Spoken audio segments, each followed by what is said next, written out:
महाराष्ट्र के नासिक में Tata consultancy service यानी कि टीसीएस के ऑफिस में एक ऐसा मामला सामने आया जिसने वर्कप्लेस सेफ्टी और कॉर्पोरेट कल्चर पर बड़े सवाल खड़े कर दिए। इस पूरे केस के सेंटर में है निदा खान, जिन्हें शुरुआत में एचआर मैनेजर बताया गया था, लेकिन अब रिपोर्ट्स में दावा किया गया है कि वो एक्चुअली एक टेलीकॉलर थी।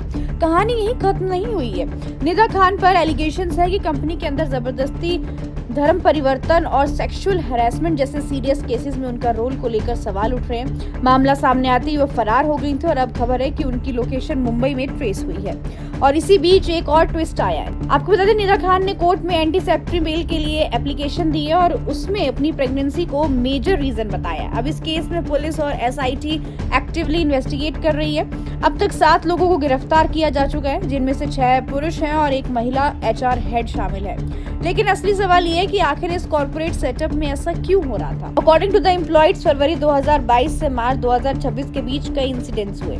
लोगों ने मेंटल हैरेसमेंट, सेक्सुअल मिसकंडक्ट और प्रेशर टैक्स जैसे एलिगेशंस लगाए हैं। कुछ एम्प्लॉयज का कहना है कि उन्होंने एचआर डिपार्टमेंट ने कंप्लेंट्स की, लेकिन उनकी कंप्लेंट्स को इग्नोर कर दिया गया, यानी जहां से जस्टिस मिलना चाहिए था वहां साइलेंस मिला।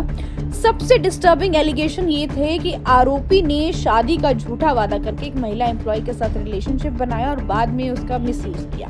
इसके अलावा इनएप्रोप्रिएट टच और पर्सनल लाइफ को लेकर शेमफुल कमेंट भी सामने आए और ऐसी बातें भी सामने आई।